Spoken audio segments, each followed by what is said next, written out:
What if I did my hair like Yeah. this for the episode? Is that good? It like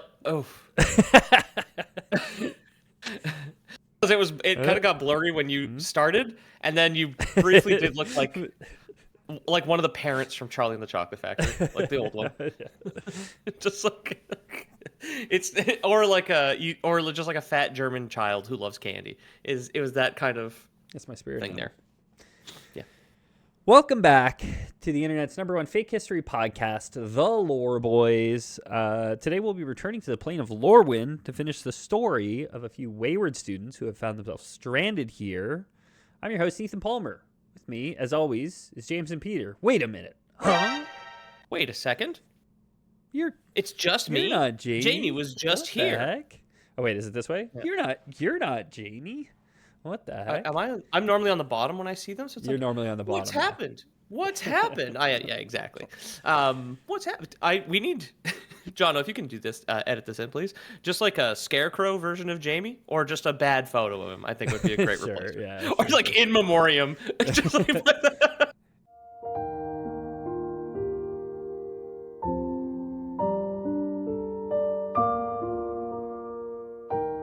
Yeah, it would be pretty funny if this is how we broke the news that Jamie was dead. Us like goofing at the start of a podcast, then we're like, yeah, by the way, yeah. No, he went to go see Hodo. Welcome to the show, everybody. If it's your first time, go listen to part 1. And this part of the show won't make any more sense, but you should listen to part 1 first. Exactly. Yeah, so we're gonna be talking about Lorwyn, Magic the Gathering lore. We are available on YouTube for anybody who's listening to us the way that you have been consuming us for the last 8 years, which is audio only. We do have a YouTube now and a great editor who helps us out. And you can see me play with just fidget with things this whole time, because I'll constantly just be chewing on pens and putting little things around my fingers. Cheek pen has been the recent thing that I've noticed is you click your pen on your cheek. Yeah, I just can't stop. I can't stop touching things on my desk. And my desk has a lot of things. And I should take them all away from myself. But welcome to the show. You can watch me fidget because I can't lower my chair anymore. And sometimes I get thigh cramps because they are stuck under my desk. My chair is broken. You can also watch my mic slowly droop constantly and me just pick it back up to my face. So this week's patron of the week is Liam Reynolds. Liam, you rock. If you want a shout out like Liam, click the Patreon link in our description. There's like a lot of bonus content. There's like 100 hours of bonus content or something like that. I think there's, at the time that we're recording this, there's 202 recorded, and there will be 202 out tomorrow, right? I think if I'm doing the math correctly. There's more, because if you think about it, there's 3 of us when we record them normally. So that means I think that there's 3 lifetimes worth of content. Like I think you'd have to live 3 lifetimes to listen to all the content we put on the Patreon. But go check it out if you're curious. Yeah. Take a shot. Take a stab at it. You've only got 1 life to live, and you can live 1/3 of each of us. Yeah, you only live 1/3 of each of us. You only live 1/3 as long as the Lore Boys, because we're all. Yeah, I think that's right. That sounds right. So when we left, we're following Lorwyn Shadowmoor. Lorwyn Eclipsed came out last month. So we've been following the story of a group of students. Right, we have Abigail the Owl, Vampire Kirill, a little Goblin Sanar, and a Gorgon Tam, right? Was the group of... The only 2 that I remembered was Owl and Vampire. They were the kind of major players in the story you told us last time of notoriously not flying back up to the portal to solve this issue immediately, and then being kidnapped by elves. Yeah, so one of them was kidnapped by elves. Respectively. So where we left them, the owl, Abigail, had fallen into a river, and she'd met up with some merfolk there who famously said to her, as that episode ended, we'll take you to the queen of the fairies, but first we got something we gotta show you, was how we ended. And she was in a scuba bubble that she had conjured with magic, a scuba bubble of her own creation. Yes Yeah. And then the other 2 I didn't remember, Gorgon and the 4th. Gorgon and Goblin. The goblin famously woke up Isilu, the night incarnation. Yes. The goblin. Yes. The goblin touched it. Yeah. So yeah, the balance between Lorwyn and Shadowmoor, the plane, is beginning to fail in pretty drastic ways after our heroes had woken the elemental incarnation of night before bedtime. Right? It's not bedtime yet, but night is awake. So night's kind of moving across the plane. There's like a lot of consternation and concern, theorizing that like it shouldn't be awake right now. It's gonna, it and Erdu, the elemental incarnation of day, there's gonna be conflict between them, right? Like they're gonna clash, and there will be destruction that's wrought from that. Is I guess the concern right now, right? So the Goblin Sonar and Gorgon Tam, that's where we're gonna pick up. They find themselves suddenly just a duo, right, in the Gilt-Leaf Forest. At the beginning of the Gilt-Leaf Forest, as soon as they got there, Kirill had been nabbed by the elves. The vampire had been nabbed by the elves, where he met a very beautiful elf with lovely feet.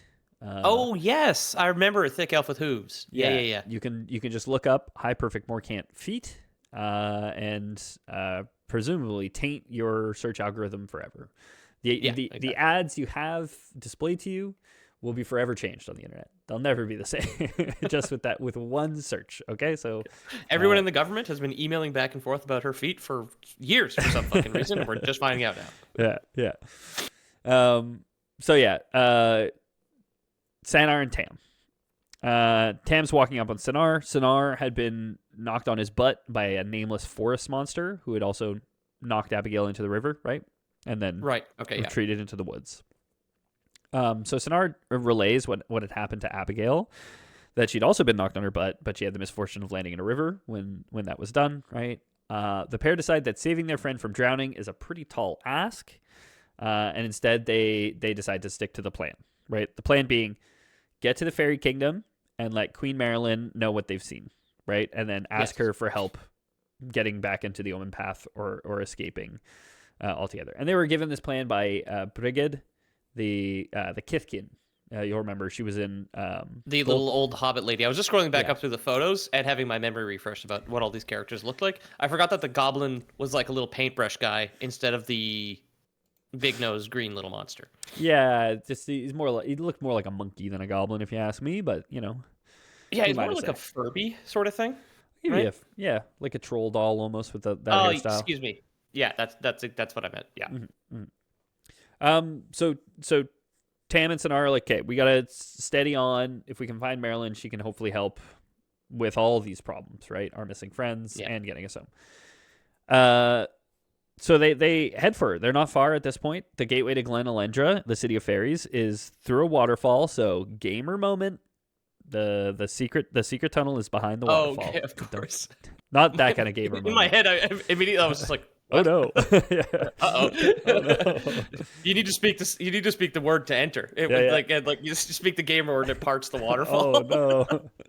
No, it's not. Weird thing to put in the magic lore. Crazy.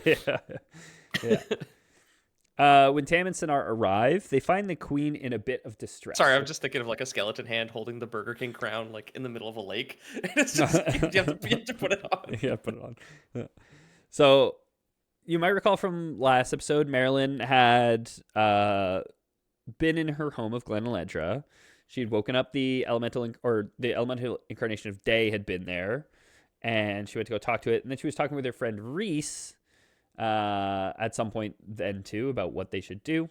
There is a little fairy that's been flitting around. I teased Pete. You had some great guesses last time about who this fairy might be. You guessed Jace, which was a great guess.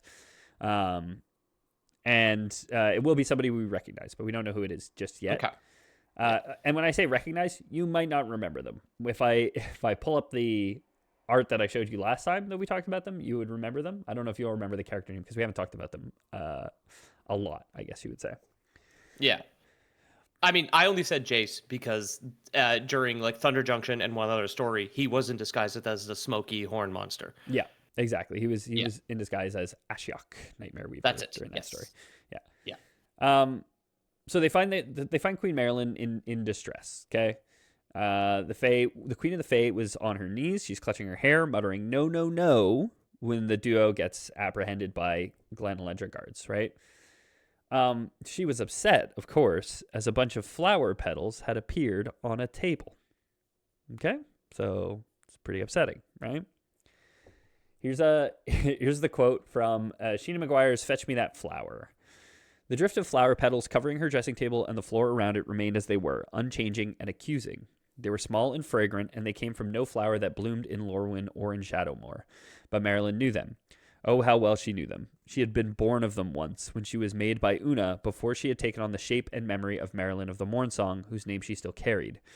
These were the petals of Una's flesh, and they couldn't be here unless the twist of magic that had allowed one of her creations to become independent and alive without her consent was somehow coming unmade. It shouldn't have been possible for Marilyn to be her own person. She should have been a part of Una even to the end, and maybe under it all, she still was. Erdu had left her, and whispers were reaching the court that Isilu walked, and day and night were clashing. They would go to war. After the war would come a new Aurora, the binding and breaking of the cycle. It would seem so reasonable, so rational, the best way to preserve their world. It would make her into Una reborn, and Marilyn would be washed away. Okay. So a lot to digest there, especially if, again, this is your first episode and you've decided to soldier on. Kudos to you, truly. Yeah. This is like a part 2.5, basically, because there's exactly. relevant shit from before the eclipse. Yeah, and if you don't even know magic lore and you're deciding to soldier on with this one, I'm glad you're here. Truly, you're the one person I want to be listening to this. And if you're listening right now, son of one of my colleagues, who when they asked, what's your podcast about? I was just like, listen, I'd like to swear outside of work, for the record. I was just like, do you guys do true crime? I was like, nope. So if you're listening right now, you know who you are. What a good idea for a podcast, man. Honestly, why doesn't anybody do that? Yeah. Imagine that you go and you find some like gruesome murders or something, and then you and your friends just talk about that. Dude, that sounds sick. Actually, I did tell her the story about the Philadelphia police officer who, if you're listening again, welcome back, ma'am, who thought we were some completely different guys and got very mad at us. Yeah. Okay, so you might remember that Marilyn, Queen of the Fae, had once been a clone of the old fairy queen Una. This is from our first Lorwyn episode, right? So Una had ruled the plane of Lorwyn Shadowmoor by harnessing something called the Great Aurora, which would shift the plane from permanent day to permanent night every like 300 years or so. Yeah. Una, at the time, had been worried that the time crisis event from the time spiral block was going to cause a premature aurora, which it did, and that she would also lose herself in that. When people change between day and night, remember, they lose their memories and they become different people. Yeah. Una was able to avoid that because she controlled the aurora. She controlled the magic. We ended that first Lorwyn episode really teasing Una's return, right? That like the books ended with like a pretty heavy hint to like, but she wasn't really dead. Yeah. So they had always feared, when I say they, Marilyn and her friends had always feared that like Una would come back one day. She sees this like awakening of Isilu as part of that plan, and that now there's these strange flower petals on her table. And she thinks that means that she's transforming. She's going to become Una again. Basically. She was like born of a flower? She was born of a flower Una petal. Died? Yeah. No, not when Una died. Before Una died. So Una made the clone. Una made the clone and said, because the clone stopped her. Marilyn in the first episode was like part of the adventuring party that went to stop her, basically. Right. But Una had said like, hey, I'm worried I'm going to lose my memories. I'm going to imprint all my memories onto this exterior source and then somehow use Marilyn's mind to like remake my own after the transformation if I have to. So Marilyn fears that if Isilu and Erdu, the gods of night and day, which now control the plane's transformation, they bring everything back to the old ways, that Una's plan to use Marilyn to survive would finally be complete, right? Yeah. She doesn't have too much time to mull on it before she is interrupted by Sonar and Tam being brought before her, right? Intruders. They said the gamer word at the waterfall. Uh-oh. Yep, exactly. And we're justifiably arrested. Of course, right? Yeah, exactly. The Gorgon and Goblin duo begin to explain why they're here and that they need help going home to their native plane when they too are interrupted, right? The interrupters get interrupted. What's this fucking, like, it's just Seinfeld in the, exactly. forest? Then the real gamer comes in Kramer. Yeah, what is the Kramer word, all things considered? Yeah. So, Marilyn had just admitted that she couldn't help the students as she's kind of going through her own crisis when Reese, former Elt of the Guilt Leaf and her oldest friend, arrives in her chamber. So Reese was one of the characters from the first one as well. I was going to say, that sounds very familiar. Despite the fact it's been weeks and weeks and weeks, I do recognize that name. Okay, do you remember and I'm asking if you remember, not knowing if I mentioned it when we did the first Lorwyn episode, but do you remember what he promised her at the end of the first Lorwyn episode? Because I'm pretty sure I did have it in the script. I do not. No, I'm sorry. He promised or, like, he would never let her disappear or something. He promised that he would kill her if she ever turned back into Una. Of course. Oh, okay. So they killed her with a dose of poison called Moonglove poison, and he kept a dose of poison that he's always carried on him, as a way of saying, like, hey, if you ever turn back, don't worry, I promise to use the poison on you. I promise to kill you. Don't worry, I will kill you, no matter what. I promise. She's like, okay. Is that why she's upset? Is she thinks she's like transforming back, so now Reese is gonna kill her? Yeah, I mean, she's upset that she is transforming back. I think that's all she is, and I think when Reese enters, she also has this realization of like, oh shit, and I'm gonna die. You know? Oh yeah, exactly. Like, oh, I'm gonna die, and I'm gonna die. This sucks. Yeah. Most people just do it once. This is terrible. So Reese isn't alone. However, when he shows up, on his shoulder is a little blue fairy who had once upon a time led the students through the Omen path that dumped them in Lorwyn. Okay, yes. So it was a little blue fairy, led the students into this Omen path. They fell in the hole, and he's just been around. When he's in Shadowmoor, he turns kind of green. He turns into like a little green fairy. And then he's like a blue fairy whenever he's in the Lorwyn side of stuff. But you had reference pictures. Did I? You had reference pictures of some fairy that I drew last week. Was that him, or was it just a different guy? I think I just had a picture of a fairy. I don't think I have a picture of this character that's what I used in their fairy form, because again, this will be a more recognizable character than a fairy. It's like we will recognize him in another form. I'm not saying he's not a fairy, but we will meet this person in another form. Okay. Is it Karn? No, that would be be so wacky though. Yeah. Again, you've heard the name. I don't know if you'll remember it. If I showed you the picture, you would remember the picture.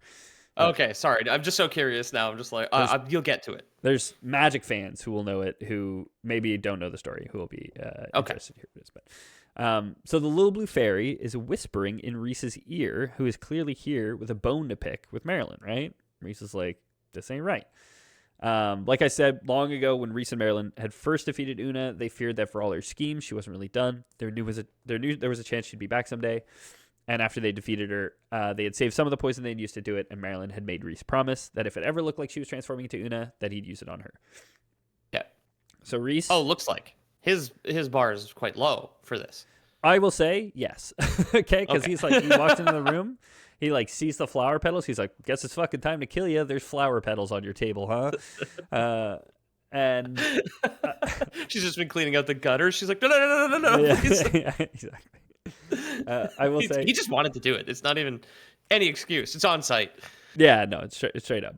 So he advances on her. He draws his knife. He's like, I made you a promise. Sorry, babe. Was always going to do this to you, you know? It was always destined to happen. I hate liars almost as much as I hate Una. So I want you to cue the cartoon banana peel sound as Reese slides his dagger out of his belt and darts towards Marilyn, only to slip on not one, but two flower petals before careening out a window and plummeting down, outside the window. Are you kidding? So I'm not kidding. Okay, that is canonically what happens in this moment. Is he slips on two flower petals. I will say it's not the writing's not that lazy, because Tam, the Gorgon. This is like Gorsh, Max. I'm gonna kill you. No, straight up. No, it'd be Gorsh Mickey because they're friends, right? So what? It'd be Gorsh Mickey because they're friends. He's not killing himself. He's killing his friend. Yeah. Well, Gorsh Mickey, I'm gonna have to kill you. No, so Tam, the Gorgon, specializes in probability magic. That's like the type of magic she does, where it's just like skews outcomes to like either lucky or unlucky, and she managed to cast like a misfortune spell on him as he was like approaching, and so that was how she's the script writer from Final Destination, basically. Right? Yeah, exactly. Yeah. Cool. Yeah. That's a great. Honestly, those movies are great spell books if you want to. So Marilyn turns on the fairy, admitting she doesn't recognize this little guy, right? But also that they have to leave before Reese gets back. No time to interrogate the fairy, right? Right now, anyway. And you will remember, like, her like personal retinue of fairies showed up to her like this morning and was like, "Hey, one of your guys is gone, and somebody's been sleeping in his bed, right?" So we think it's this guy, this little scamp. But Marilyn's got to go. She's like, "Hey, that guy who just fell out the window, he's gonna be back, and he's gonna keep trying to kill me forever until I'm dead. So we got to leave, right?" Just barges back in, the exact same thing, just like covered in branches and yeah, exactly. He's got like cleats on his shoes, like the ice cleats that you get for the crampons. So she grabs Sinar and Tam, and she flees Glen Eledra. The blue fairy, is keeping tow. It's coming along with them. They flee the city via the stem of an oversized flower. Basically, they blow up the top of the flower and they slide down the tube. Very cute. And make their way back toward the Wanderwine River, because Marilyn has a plan. She's going to go visit an old friend of hers named Aisling, who's going to be able to help, right? I love a normal name in a fantasy setting. I've said it a couple times, because sometimes you have characters like Jason, Balara, or whatever, and then Chris, who's like pivotal to the story. So Marilyn had clearly been expecting to need to bug out at some point, talking about like the promise that Reese had made to her. Because she had like a boat hidden nearby, with like all like a bug out bag, basically, right? Yeah. Okay. Cool. Which is like very funny to be like cigarettes, water. Yeah, I made this guy promise to kill me if I ever show him flower petals, and I'm a queen of the fairies and live in like a magical flower-filled glade behind a waterfall. But then also, if he ever tries to kill me, I want to get out of here as fast as I can. Yeah. You know?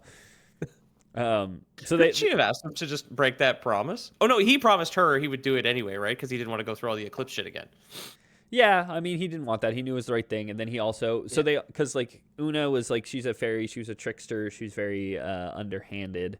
He was also like, I know that if I think you've started to change, there's nothing you can say to me that like I could trust. It wasn't Una saying it to me to convince me not to do it. So if she was like, just break your promise, then he'd be like, well, that's Una saying that, and I gotta kill you, right? Okay. Because my friend Marilyn would never do that to me. Yeah, my friend Marilyn would want me to. Would let me kill her, okay, without complaint, without all this belly aching, if you don't mind. They're heading down the river, right? They're heading down the Wanderwine.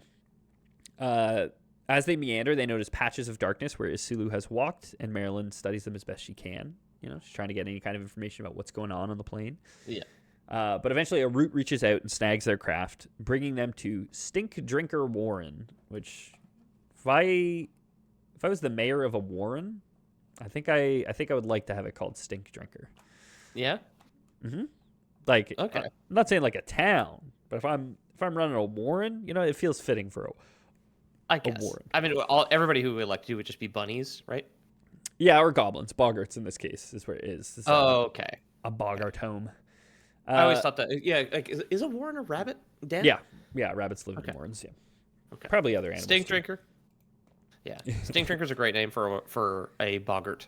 Oh yeah, because it would be drinking swamp water all day. Exactly. Yeah.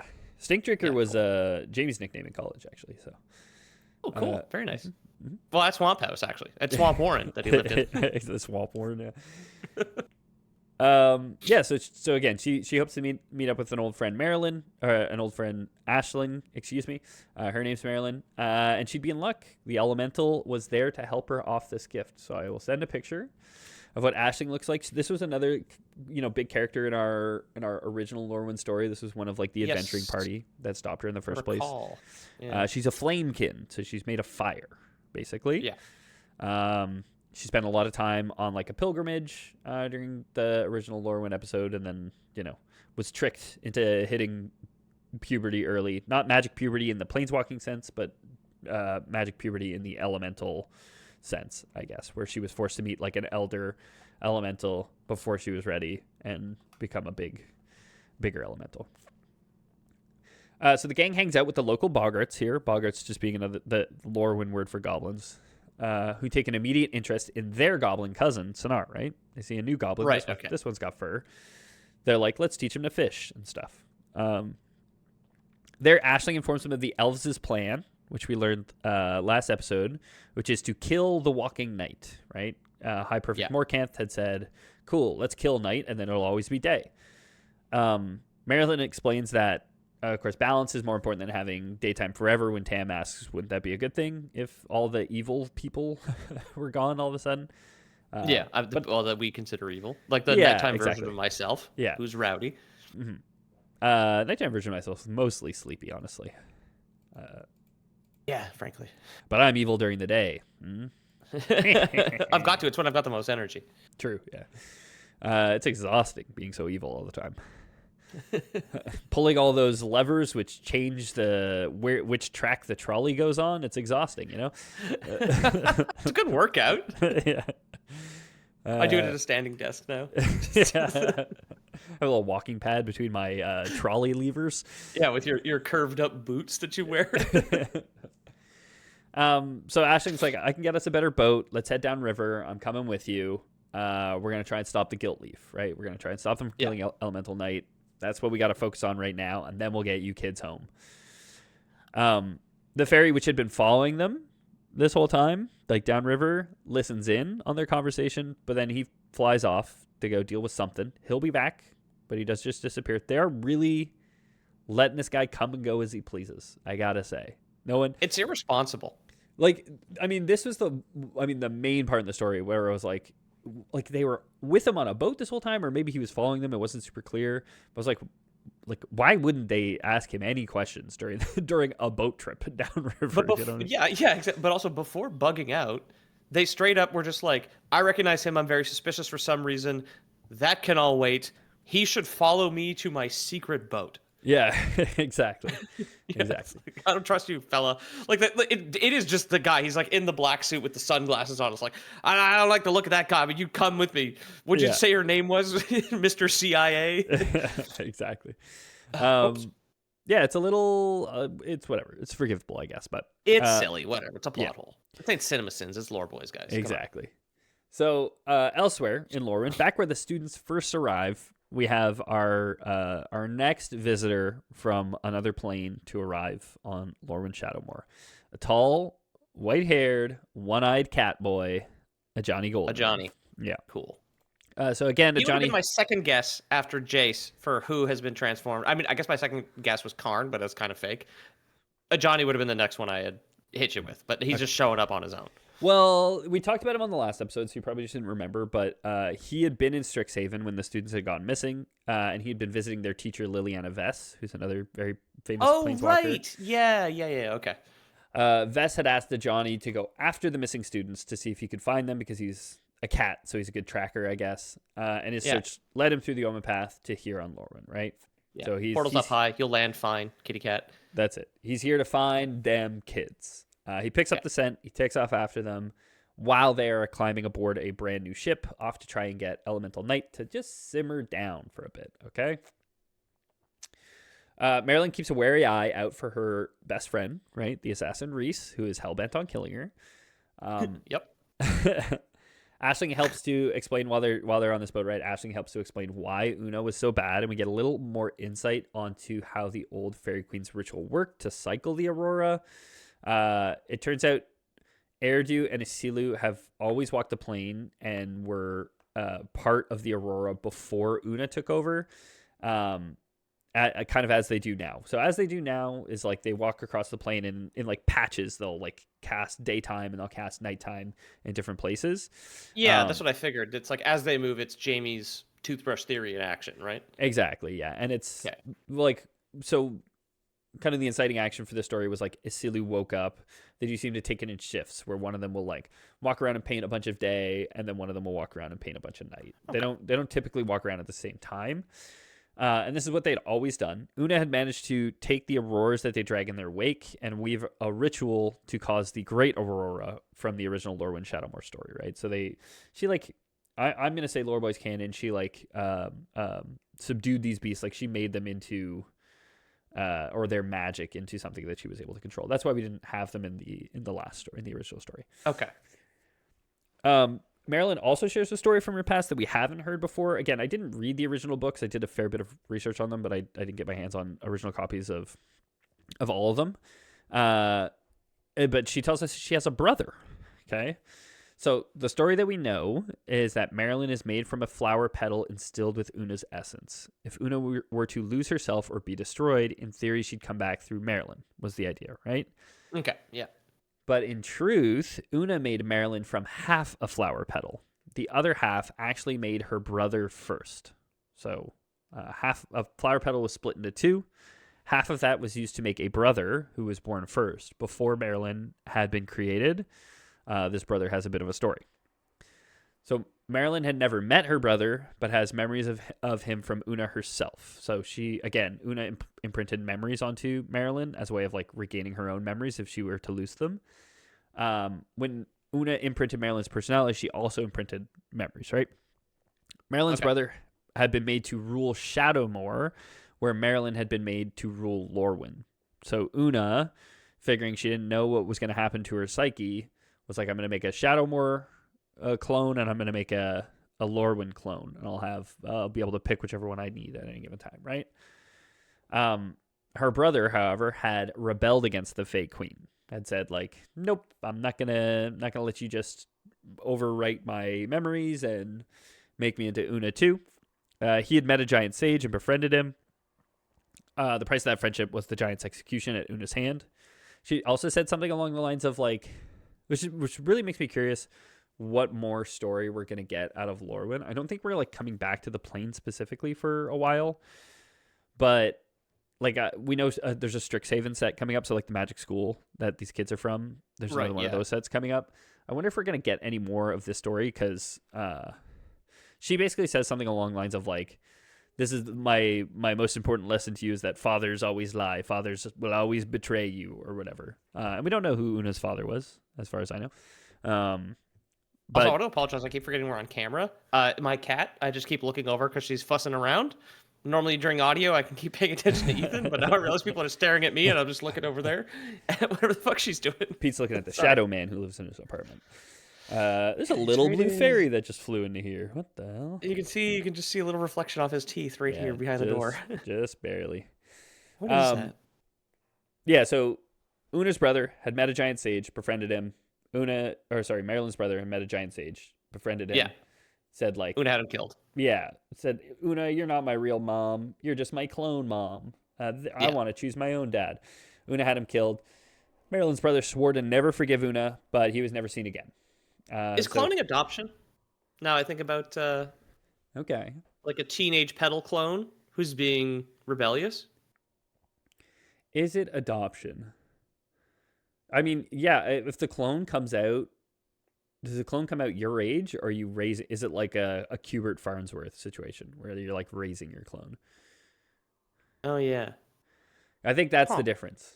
You know what I mean? I think if you raise it from a baby, because there's the 1-to-1. Yeah, the 1-to-1 clone. We were talking about the alters on the bonus episode. That's not adoption. That's just a shitty roommate. I'm a great roommate. Okay.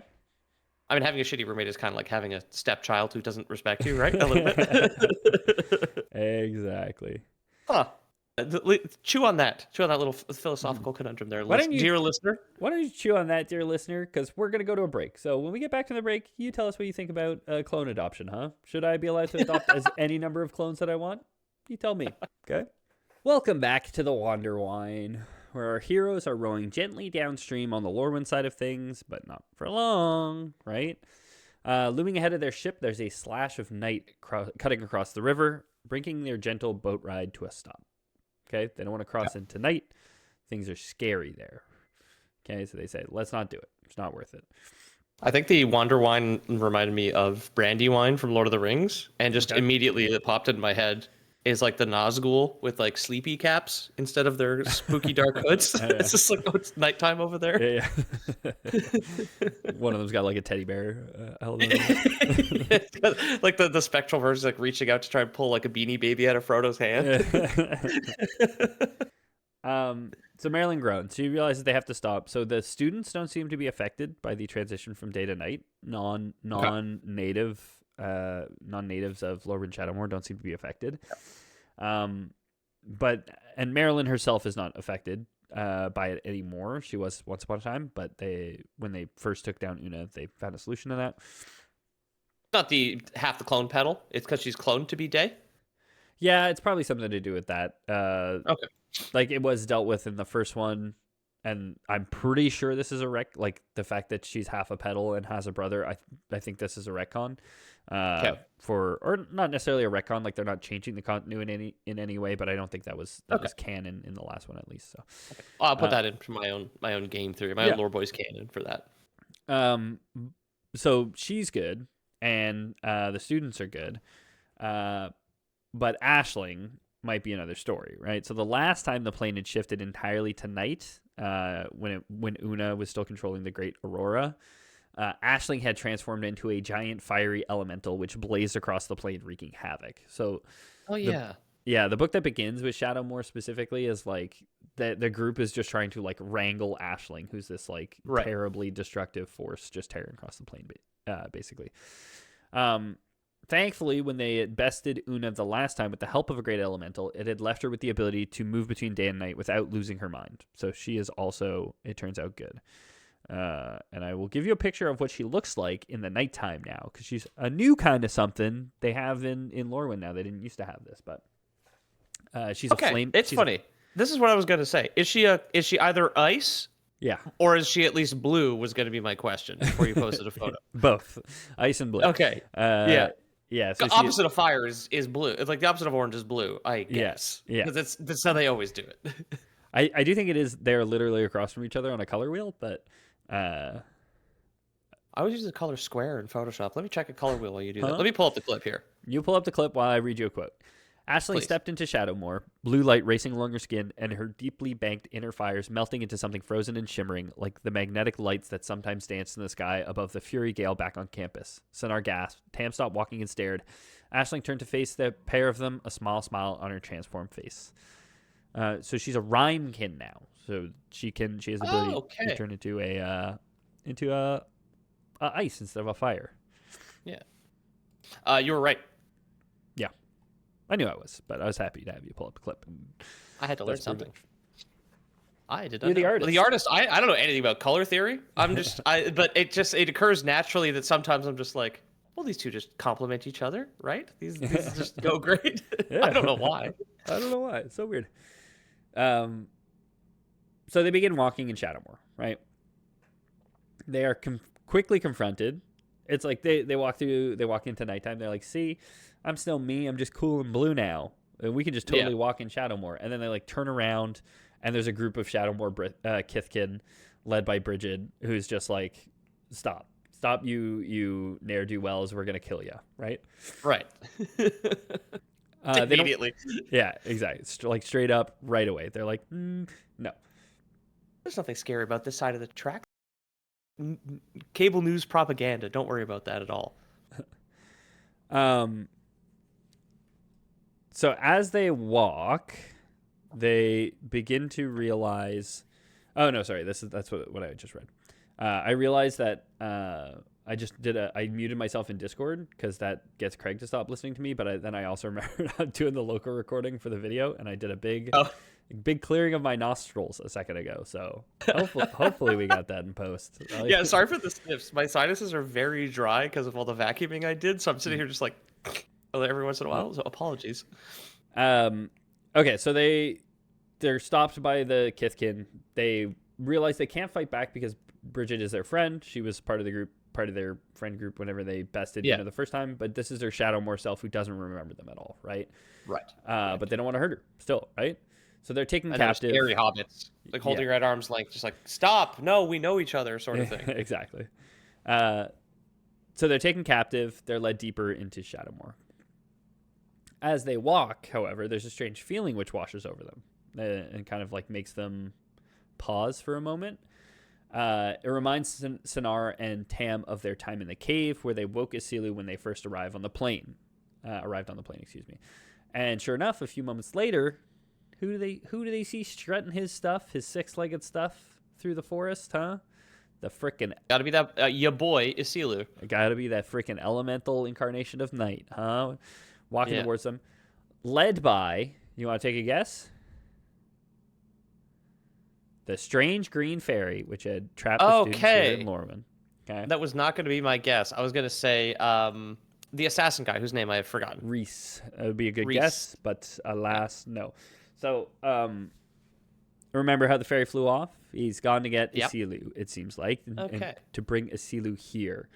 Or I guess it could have been a Johnny as well, actually. But yeah, no. Cool. It's concerning for them. They don't know what Isilu's purpose is. Like these creatures are incapable of communication, or at least communication in any way or form that like the mortals of Lorwyn can comprehend. Yeah. Okay. And so they get a little spooked when they first see this walking towards them, right? Marilyn, however, is looking at something else. Like she sees Isilu, but she is transfixed on something else. Okay, while she's transfixed, Tam sees an opening to run. She's like, the Kithkin are all frozen, right? Because they're looking at Isilu like, holy shit, that's our god. Yeah. Coming up to us, right? Because these are Shadowmoor Kithkin. So Tam's like, hey, we can run now. Like they're distracted. Let's go. So she turns, and as she does, she sees a line of torches approaching. Okay, the elves have arrived.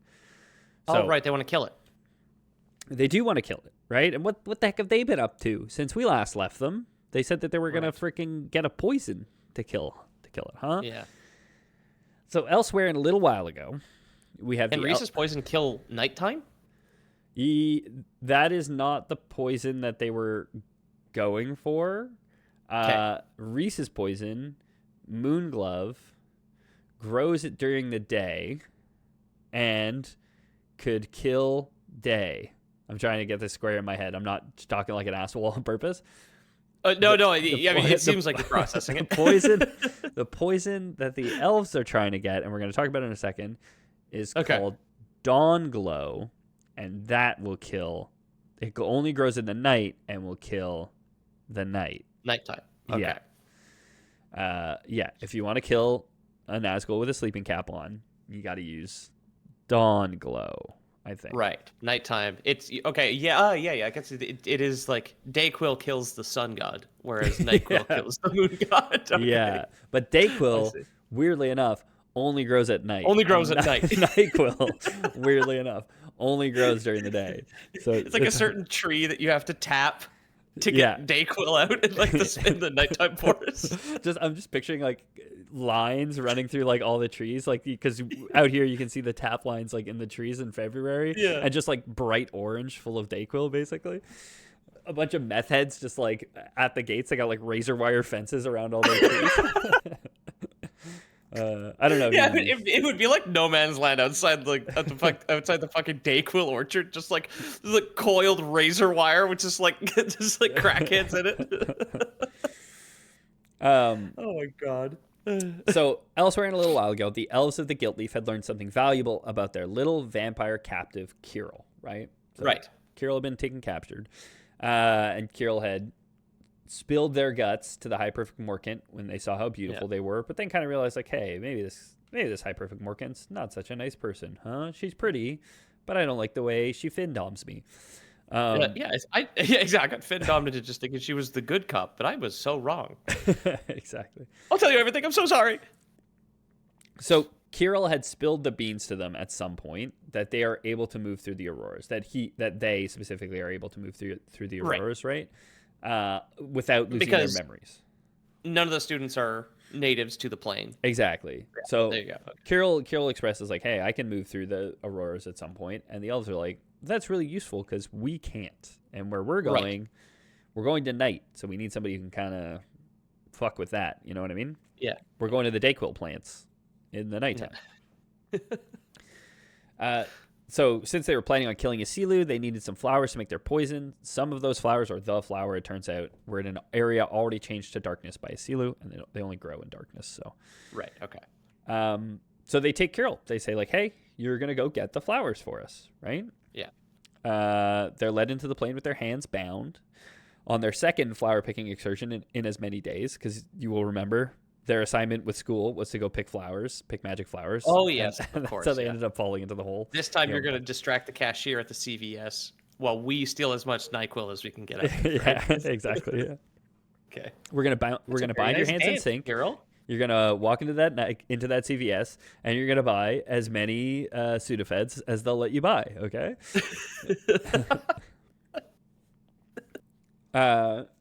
So Carol, I mean, not many choices. He's being held they're being held, excuse me, at spear point. Their hands are bound, and they creep into the glade, excuse me, as instructed. They manage to find the right flowers. They manage to pick some of them, but as they do, they're attacked by these wisp-like creatures. They're called like cinders, I think. So like little flames, basically, will-o-wisps, whatever, pop out, start attacking Carol. Carol grabs all the flowers that they can, all the flowers that they have, takes off running. Just managed to survive. Just managed to get back to the elves. Tumbling out of their pockets, just like, oh, yeah, I'm exactly. so sorry. Running out of the CVS and just like bottles of Sudafed pouring out of their pant legs, right?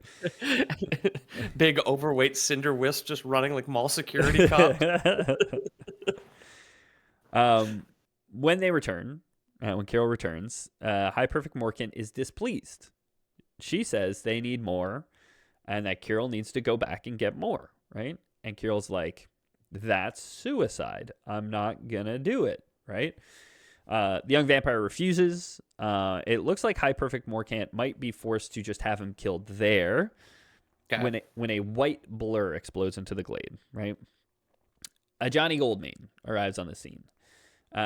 Makes it clear that he's taking Carol with him, okay? No ifs, ands, or buts. I was just imagining a light spell just evaporating the vampire students. Like, let's go, Carol. It's a skeleton with fangs. So a pile of dust with glasses in it, like just like takes the permission slip out of the dust. It's like, well, a hall pass. Like, all that's left of him was this hall monitor sash. Like bringing it to the parents, fold it up triangle. So Johnny arrives on the scene. He's like, hey, I'm here to save some kids. And High Perfect Morkant's like, I'm the queen of the elves, you can't do this. And he's like, you're not gonna stop me, so I'm gonna take the kid. As a planeswalker, is he still like way I mean, Johnny's like powerful as fuck, obviously, but like he's like godlike even in comparison to like Queen of the Thing, right? He's well, I mean, not to say like by default he'd be more powerful than a like non-planeswalker would be. Like there's definitely very powerful magic users who aren't planeswalkers. Like you can absolutely be very powerful, but in this instance, like Morkant is kind of just like a pretty queen who's pretty mean. You know what I mean? Like she's a competent fighter, and she is going to take on Isilu mano y mano. But nothing compared to a Johnny. She can't stop him. Yeah. So Lewin, who had been Kirill's elf escort, Lewin had been the one who had captured Kirill in the forest. I kind of glossed over them. In the last story. You showed me you showed a picture on our last episode was provided, right? Like, because I remember the elves are very kind of like thin and woody with like antlers, right? Yeah, exactly. So Lewin, who had been Kirill's elf escort, had been kind of had taken a little shine to the bloodsucker. Okay. Yeah. And takes off with them. Takes off with Kirill and a Johnny, kind of realizing like, hey, my High Perfect Morkant is not so high perfect. High imperfect Morkant, more like it. Oof, got him. So Morkant's obviously upset at that too. That's an added slight on top of everything. But Catboy takes him away. All right. Not gonna stop the Catboy. And Morkant and her elves leave until they would eventually clash with the Shadowmoor Kithkin, where they run into them, right? Presumably, they run into them because they were chasing Isilu, right? Like we know they were they wanted to kill Isilu, and now they arrive at the same place, all at the same place at the same time, and a fight quickly breaks out between the paranoid, mistrusting Kithkin of Shadowmoor, and these are daytime elves, right? One cool detail from the fight is that they're carrying like daylight elementals with them, encased in these like reliquaries. So like some of them have these like reliquaries with like daylight elementals, so that they can walk through Shadowmoor without just being transformed, right? Like they carry daylight with them, and so it's like having a hazard suit to protect themselves from the nighttime, basically. Yeah, kind of, and like cool. Like during the fight, a lot of them, it's like, oh, they kill like the torchbearer or whatever. And the daylight elemental will like spill out, and then the other elves will like transform into like their Shadowmoor selves or whatever. But it's a much bigger force of Shadowmoor elves than it is of Kithkin. So the Kithkin are definitely outnumbered, but they're like the Kithkin are very competent fighters, and they have like the mind weft where they can kind of act as like a hive mind basically. Oh yeah. So that makes them like very, very good fighters, especially in situations like this, whereas the elves are like very independent and kind of just doing their own thing, but getting kind of picked off. But there's way more elves than there are Kithkin, so they're doing fine. So a fight breaks out. The elves launching arrows into the Kithkin and at the party, right? Because just kind of bystanders, they happen to be there. Marilyn, however, remains transfixed on the sight of the small fairy who was leading Isilu. Now in their Shadowmoor form, Marilyn suddenly recognizes the fairy because they've met them twice now, but both times during the day. Yeah. And in Shadowmoor, she recognizes them, even though she's never personally met them. The fairy is her long-lost brother and the other clone created by Una. Okay. So she can remember Una's memories of this fairy. And that's, now she realizes it. Now seeing the Shadowmoor self, because again, her brother was made to rule Shadowmoor or to be a Shadowmoor version of Una, and Marilyn was made to be a Lorwyn version, right? So she didn't recognize his Lorwyn self, but does recognize his Shadowmoor self. The brother flits up to Marilyn, flits around her head, but doesn't say anything yet. Instead, sticking to the night elemental while the great beast seeks to protect the party. Okay, it seems like Isilu is like moves to block the party. Isilu is like huge. Also, it's hard to picture this battle, but they're basically like standing at his ass and like 200 feet away. His head is like keeping the elves at bay, kind of thing. It's like Monster Hunter, basically. They're just like kind of shivving it 1,000 times to see what they can do. Exactly. I mean, they have Dayquil, obviously, or what was it, Dawn Glove? Dayquil, sure. I don't think I actually wrote it. We'll have it written in here at some point, but I do think it's Dawn. I think it's Dawn Glow. I think it's Moon Glove and Dawn Glow, and you can quote me on that because I wrote this script. So she's found her long lost brother in this terrible moment, right? Where there's all this fighting breaking out, and there's chaos and pandemonium. As she's trying to get an answer from him, he flies back to the elemental incarnation of night to like help it with something, which again makes sense because if he's Shadowmoor, he kind of fucks with the Isilu guy, right? He's like the Prince of Shadowmoor. This is like the elemental incarnation of night. So it's his ride or die. Exactly. Tam, the Gorgon student, takes an arrow to the gut in the fighting. Probability magic didn't save her this time. Not enough banana peels in the forest, I guess. I don't know. And in the chaos, another person arrives unannounced, right? Reese. What better timing could there be for him to show up? So he's still convinced that Marilyn is indeed Una. Maybe seeing all this like fighting and pandemonium as like proof of that. He darts forward. He nicks her with his poison-laced dagger. Just a tiny little cut on the arm. And he's kind of surprised when Marilyn only offers him words as resistance. No tricks, no trying to dodge, no trying to run, no pleading for their life. Figuring if it was Una, they probably would have tried to live, right? A little bit harder. They would have tried to live. So Reese is literally like, take poison. And then is like, the fact that you took the poison makes me think that I shouldn't have poisoned you. If I would have missed you and been unable to poison you, I feel like you would have been the person that I needed to poison. But now we're in a state where it's a catch-22, really. Joseph Heller could have written it better. He realizes, he's like, guys, I think I fucked up. Guys, I think I fucked up killing my best friend. You remember when I had planned for decades to kill my best friend? Why didn't you stop me? I mean, there's pretty good reason why. So, fun fact, elves don't live long. Elves in most fiction, right? They're like long-lived.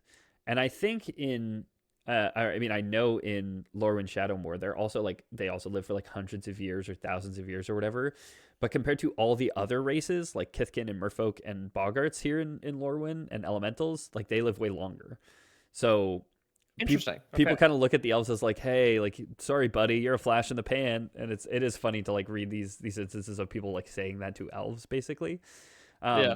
Where Reese specifically has lived way longer than any elf should live at this point. He's been around way, way longer. And it's because Marilyn's the queen of the fairies. There's obviously a lot of magic tied to her. And we'll get to it a little bit later, but like the magic of Lorwyn is stories. So the magic of Lorwyn is all about like storytelling and the power that has. And so like the promise that Rhys made to Marilyn is what has kept him alive for so long. He doesn't know it, but like Marilyn reveals it at some point, is like, yeah, the only reason he's still alive is because he made that promise to me a long time ago and he hasn't fulfilled it yet. So interesting. Okay. Like it was the destiny, like the story had to get to this point where he would stab her with the poison, and that was like why he was allowed to stay alive. It is literally just saying like, it's fun to write a magic plane where like story is the magic when you're writing the story, because you could be like, yeah, okay, it's not, it's none of this is lazy writing. It's literally just what it had to be for any of it to make sense, But some of the goofy cliches do kind of make sense now, since if the history is being like written by magic, yeah, sometimes there are just 2 banana peels in the queen's chamber. Exactly. That your boy slips on. Exactly. Okay. Yeah. It's because the universe couldn't figure out a way to just give them time to get to her boat. So it was just like, banana peel? Yeah. What about 2? Yeah. Banana peel? God damn it, Gilbert. Stop suggesting banana peels. It's the stupidest goddamn idea I've ever heard. Okay, boss. 2 banana peels. Oh, shit, Gilbert. You've done it again. All right. Give that man a corner office. Order some takeout, folks. We're going to be here all night writing about these 2 banana peels, okay? Gets his new corner office, slips on a banana peel in the office, and falls 70 stories to the street below. So Rhys made a mistake, right? He realizes, and he is like feeling pretty bad about it, and is about to feel worse when our fairy friend, Marilyn's brother, is gonna speak for the first time in the story. Okay, so here's a quote from Full of Hateful Fantasies. Una is dead. Marilyn was my sister, snarled the fairy that had hovered above, dropping out of the air fast and hard and landing between Rhys and the fallen Marilyn. He changed as he descended, growing larger, taller than any elf of Lorwyn or Shadowmoor, taller than the still flickering Ashling. His wings vanished as he landed, leaving him grounded and glaring at Rhys, fury coming off of him in waves. So he transforms. He's not fairy looking anymore. He's tall and sexy now. Okay. Sexy is important, I guess, because I think he's like canonically sexy. And that's not me saying that. That's Wizards of the Coast saying this, okay? So Marilyn's still breathing, right? This new figure approaches Rhys menacingly when Sinar interrupts from where he's bent over Tam, right? Tam got shot in the gut with an arrow. Right, yes. Sinar's like, hey, Tam's dying. Can you guys... Ajani didn't take the other 2 students? Ajani's not here. He grabbed Kirill? Ajani saved Kirill, who was with the elves. Ajani hasn't found these students yet. I'm sorry. I thought they were all on the same battlefield at this point. No, so had saved Kirill, and then at some point after that, the elves show up here. I see. Basically, because Kirill got the poison. High Perfect Morkant said it's not enough. Reading the text, I'm like, it seems like High Perfect Morkant was just always going to send him back for more until he died. Yeah. You know what I mean? She's like, never enough kind of vibe. But she got the poison and then was like, "Okay, let's go kill a Silu," and then has ended up here. We don't know where Ajani and Kirill went after that. His bag of dust that he's carrying back to school. Yeah, exactly. As we've established. Yeah. Oh, goddamn bag snagged on a twig, man. Oh god, does anyone have another bag? Try to catch all the ashes pouring out. It's like a perfect Hansel and Gretel trail of vampire dust. So, Sinar's bent over Tam. He's like, hey, she's dying. Can we not do this right now? And then we'll quickly recaps because Marilyn had told him the story of having her brother in the boat, remember? Right, yeah. And he tells that to Rhys. He's like, oh, yeah, by the way, this is probably your brother. She probably wasn't Una. You probably did fuck up. Can someone save my friend's life right now? Yeah. The quote continues. The man smiled a thin, terrible smile, attention turning to Rhys. Yes, I am that wretched wanderer of the night. Una made me to rule Shadowmoor, knowing she would never grant us our independence. Once I understood that also. I left and forswore the idea of family. He said the word like it tasted somehow foul. I had no sisters then, and no intention to ever return. So imagine my dismay when I met a wanderer who told me tales of my own homeland, of Una's fall and Shadowmoor resurgent. Then I got here and found my mother right where I had left her, or so I thought. The woman you call Marilyn looked enough like Una that I believed her to be Una herself, reborn in an elf's guise. So, I don't know why he tricked these kids onto the plane, okay? I cannot I cannot figure it out why he did it. But we do know like what he is doing with like upsetting the elementals. I mean, I guess he brought the kids here to wake up Isilu. I was racking my brain earlier trying to figure it out, going through the stories again, being like, does this ever explain? But I guess he just brought them here to wake up Elemental Knight Isilu, which so that he can rule Shadow more. So that Shadow would take over. He thinks that Marilyn is Una, and he doesn't like Una either, right? Like he did rebel against Una, so there is like some part of his machinations here, which is like, I'm gonna upset balance or order or whatever Una's doing. I'm gonna upset the apple cart. I'm gonna make more Shadow more. I'm gonna whatever. But then realized at some point, like, oh shit, that's not Una. This is actually just my sister Marilyn, and she's as a person as I am, right? Yeah. So Marilyn is poisoned with Moonglow, right?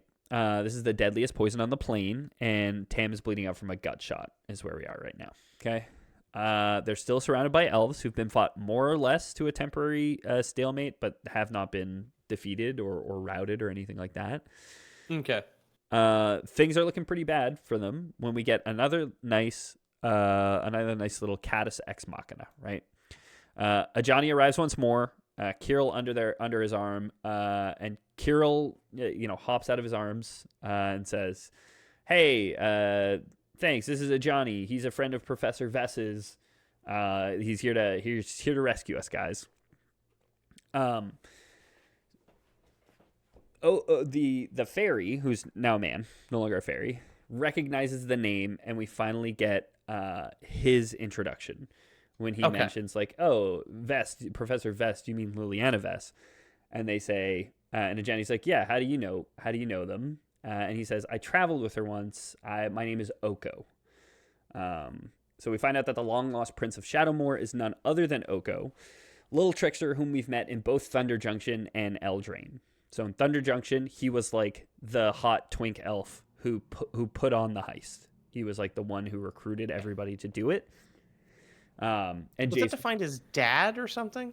No, so he recruited his son Kellen into the heist gang. So the Kellen was like the main character of that story. Oko was like the deadbeat dad who does abandon him at the end, which you'll remember like Una killing his stepfather and saying like, fathers always leave you, fathers always betray you, and this is a man who absolutely did abandon his son, right? So there's a bit of I remember the name Oko. I don't recognize that photo at all. Not this photo. So yeah, I more meant if I sent you like the photo that I sent you last time, which I could probably find. I can find it.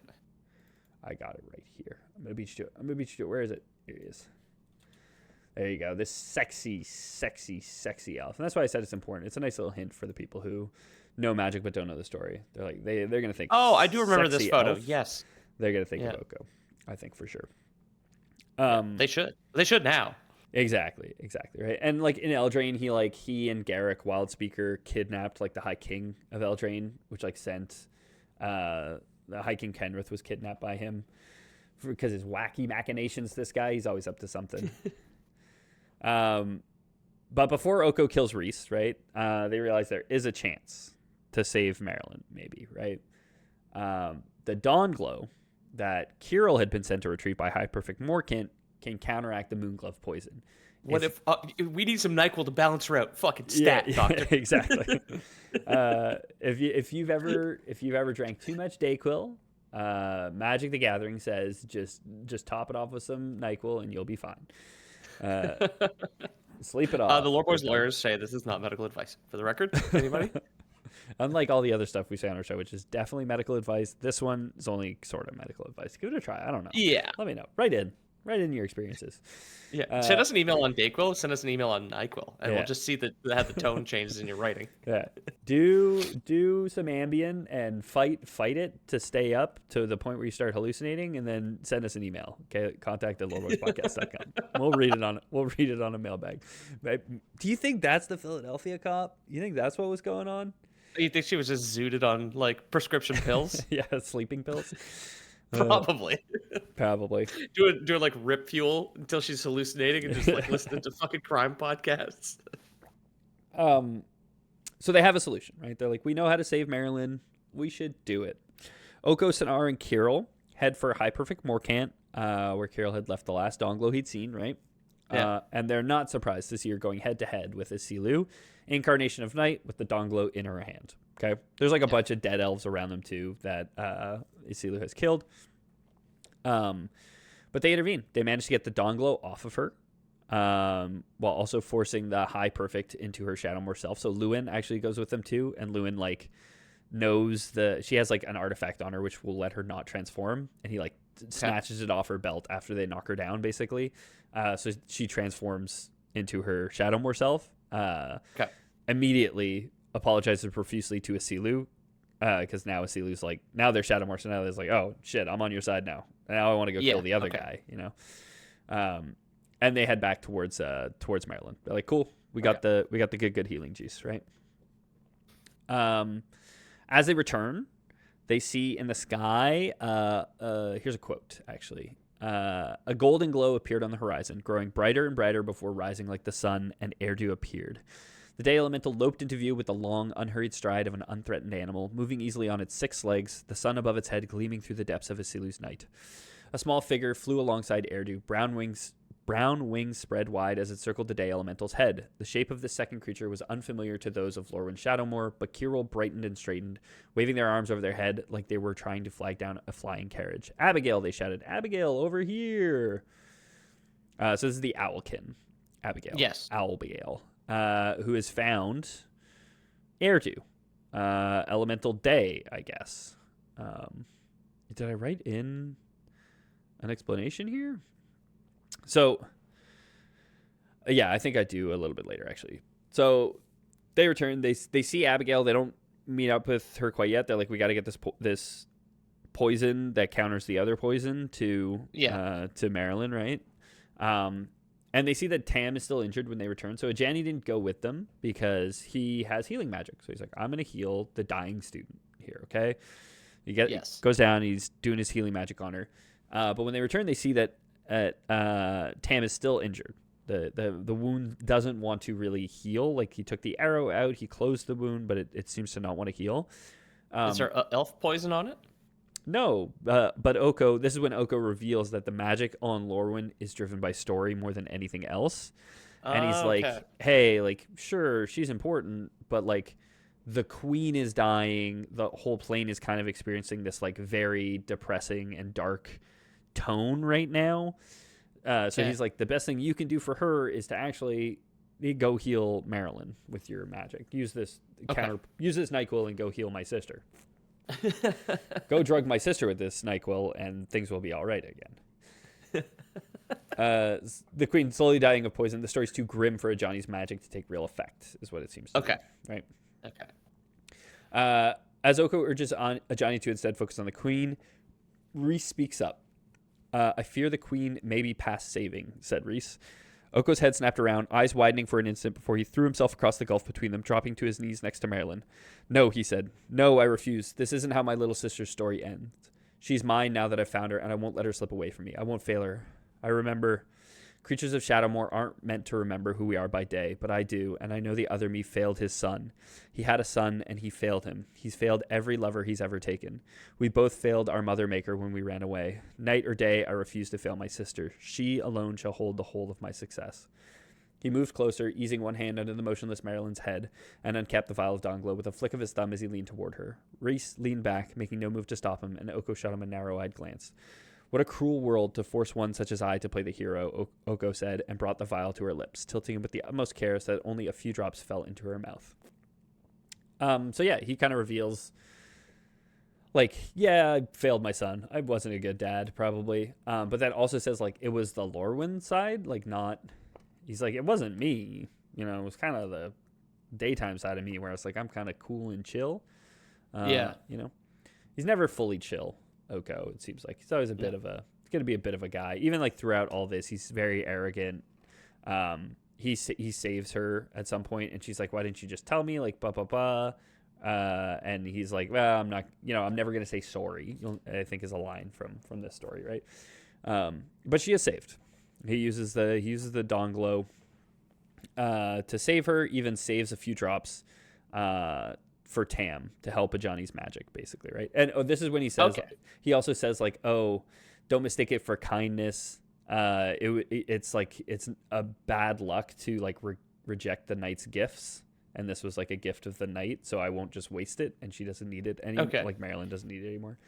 Is it gonna heal Tam? Is it only poisonous to the night monster? It does. So like Johnny uses it on her gut shot and his magic with its magic. I don't know. It's like All right. it's all based Fucking in story. magic, whatever. The magic Yeah. is based in story, so it's like the story needs to be at this point that like he does Right. Like Oko even contributes to saving Tam, I think is an important part of that story, right? Okay. But they're not fully out of danger yet, right? There is two like colossal monsters, incarnations of day and night, approaching them, walking towards them at this point. And I got you a nice little picture here, which is just such beautiful art. This set has such nice art. It is great. It looks like they're gonna kiss. It does look like they're gonna kiss. So with Erdu approaching, the students realize they'll be killed just as collateral damage, but Aisling now reassures them that they actually have nothing to worry about. They don't need to worry. Erdu and Isilu seem to play fight, is it's described in the text. They're like able to like very deftly move, like very aware of their surroundings, where they're like not crushing anything or anyone. And they're just gently wrestling each other, kind of playfully. It's cute.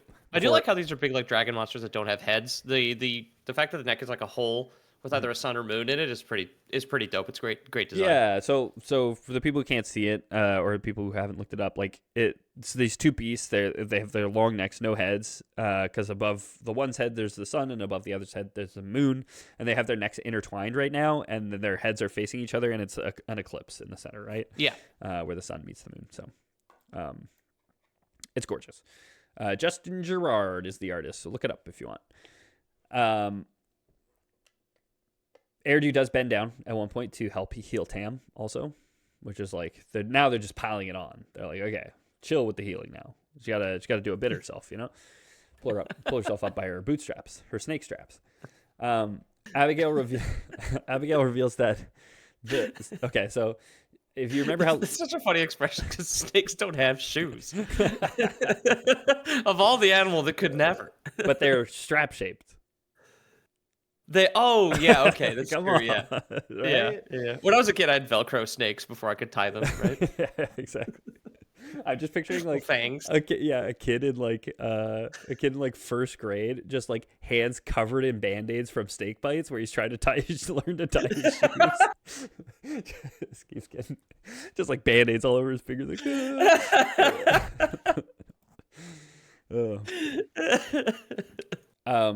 So remember how last episode ended and the merfolk were like, hey, by the way, we got something to show you before we take you to the Queen of the Fairies.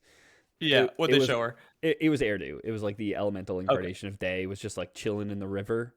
And they were like, you got to see this before you go to see the Queen of the Fairies. So that's why she arrives with it. She was kind of out of the story after that point. With the two elementals dancing, Isilu is convinced to return to its nap cave, where the students once woke it, right? Back to bed, honk shoe.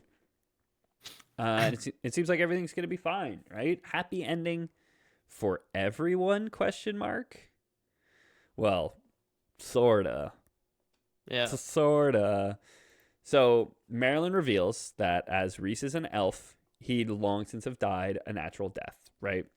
This is something that she did mention earlier in the story as well, but she comes up again now, right?